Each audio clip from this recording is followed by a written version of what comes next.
Hey guys, আসসালামু আলাইকুম। কেমন আছেন আপনারা সবাই? ফাইনালি গাইস, আমার হচ্ছে এসএসসি পরীক্ষা শেষ। তো আমি এখন কলেজে যাওয়ার প্রস্তুতি নিতেছি। কলেজে যাইতে হলে তো ভাই ভালো কিছু কাপড় চোপড় লাগে, আর আমার বাজেটও কম বাজেটের মধ্যে। আজকে যাবো হচ্ছে মিরপুরে শপিং করতে, আমি এন্ড আমার একটা বন্ধু। তো চলেন দেখি এই বাজেটে কি কি মার্কেট করতে পারি। তো আমরা যাবো হচ্ছে মিরপুর একে। তো মিরপুর একে যাই, 2 ঘন্টা বাসে উঠে পড়লাম হেমায়তপুর স্ট্যান্ড থেকে। ভাই এখন বিকালে 4টা বাজে, কিন্তু এখনো এত রোদ ছিল যা বলার বাহিরে। অনেকটা গরম লাগতেছিল আমার, ওই জন্য আমি সিটে না বসে দাঁড়িয়ে থেকে বাসের ফ্যানে বাতাস খাচ্ছিলাম। আপনারা করবেন কি, মিরপুর একে আসলে ডিরেক্ট মুক্ত বাংলার সামনে নামবেন। আর আমাদের বাসটা আমাদের করছে কি ভাই, মুক্ত বাংলার অনেক আগেই নামাই দিয়েছে, যে কারণে এখন মুক্ত বাংলা পর্যন্ত আমাদের পুরোটাই হেঁটে হেঁটে যাওয়া লাগবে। আর মুক্ত বাংলার কাছে যাওয়া লাগবে কজ সকল প্রকার জামা কাপড় জুতা সবকিছু ওখানে পাওয়া যায়। তো আমাদের অতটা সমস্যা হয় না, আমরা 2 বন্ধু মিলে গল্প করতে করতে এমনি চলে গেছি। আর আশপাশটা ভালো মতো ঘুরতেছিলাম, সবকিছু দেখতেছিলাম। তো ফার্স্ট টাইমে কিনতে চাইছিলাম হলো ক্রক্স, বাট আনফরচুনেটলি ক্রক্স ভাই আমার পায়ে মানাইতেছে না। আমি বাস খালি দেখতেছিলাম।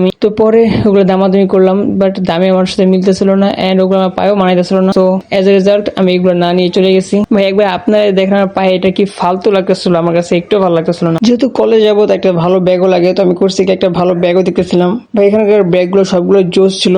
এই ব্যাগটা তো অনেকটা পছন্দ হয়েছে আমার কাছে। তো অনেক দামাদামি করার পর করছি কি, চেক করার পর দেখলাম যে অনেকটাই ভালো। তো দামাদামি করার পর ফাইনালি এটাকে আমি চুজ করলাম এন্ড এটা কিনে ফেলাইছি। তো এটার দাম পড়ছে হলো ভাই, এত দাম দিয়ে ব্যাগ কেনার পর লোকটা আমাদেরকে এই ব্যাগটা যে ব্যাগের ভিতর দিয়েছে সেটা হচ্ছে গিয়ে ফুটা। তো এটা দেখে আমি আর আমার ফ্রেন্ড অনেকটা হাসতেছিল, এটার মধ্যে কি ধরে দিছে। তো আর কি, তো এবার কিনবো হচ্ছে জুতা।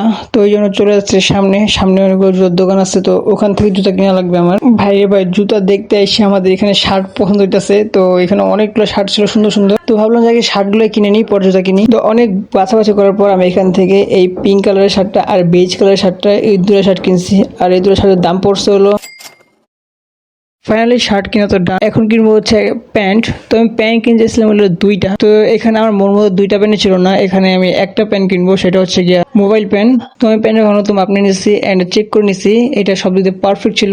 তো আমি এটা কিনে নিলাম এন্ড এটার দাম পড়ছে হলো।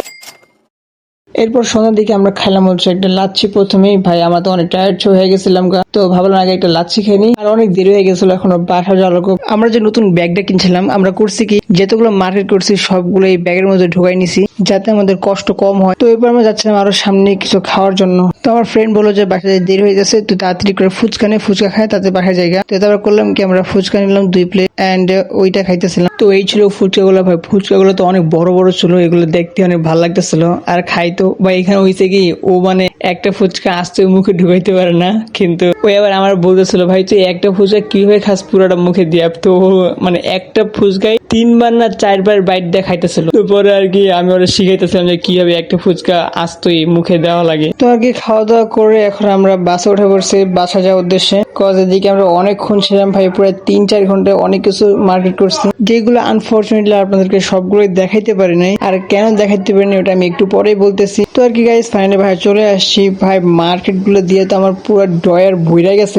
তো এই দেখেন আমার ড্রয়ারের অবস্থা ভাই, পুরাই ফুল হয়ে গেছে। এগুলো আমি এখনো কারো জানা নেই, পরে জানা লাগবে আস্তে আস্তে। তো গাইস এবার আপনাদেরকে বলি কেন হচ্ছে গিয়ে আমি বাকি ক্লিপ গুলো আপনাদের দিতে পারি নাই।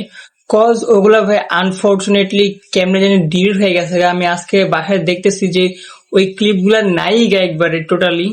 তো আর কি করার, যতটুকু পারছি আমি ততটুকুই আপনাদের কাছে দিয়ে দিছি। আর আমি করব কি, যতগুলো বাজার করলাম আর কোনটার কত প্রাইস পড়লো ওগুলো করব কি আমি কমেন্টে দিয়ে দিব, আপনারা ওখান থেকে চেক করে নিন এন্ড একটা এক্সপেরিয়েন্স করে নিন, যাতে আপনারা পরবর্তীতে ওই মিরপুর একে মার্কেট করতে গেলে একটা ভালোভাবে মার্কেট করতে পারেন এন্ড ভালোভাবে বার্গেনিং করতে পারেন। আর মেন কথা হচ্ছে ওখানে বার্গেনিংটাই, মানে আপনি যদি ওখানে বার্গেনিংটা ভালোভাবে করতে পারেন তাহলে আপনি জিতে আসতে পারবেন। আর যদি বার্গেনিং না করতে পারেন তাহলে আপনাকে ঠকাই দিবে একবারে। আর আমার বাজেট ছিল অনলি 5,000। তো এই 5,000-এর মধ্যে আমি স্ট্রিট থেকে মার্কেট করছি যাতে আমি কম প্রাইস অনেক কিছু কিনতে পারি। তো আর কি আজকে ব্লগটা এই পর্যন্ত। আই হোপ যে আপনাদের কাছে ভালো লাগছে। আর ভাই আমাকে মাফ করে দিবেন কজ আমি সবগুলো ক্লিপ দিতে পারি নাই। যদি ভালো লাগে তাহলে চ্যানেলটাকে সাবস্ক্রাইব করে দিবেন। দেখা হচ্ছে পরবর্তী ব্লগে। Thanks for watching, by.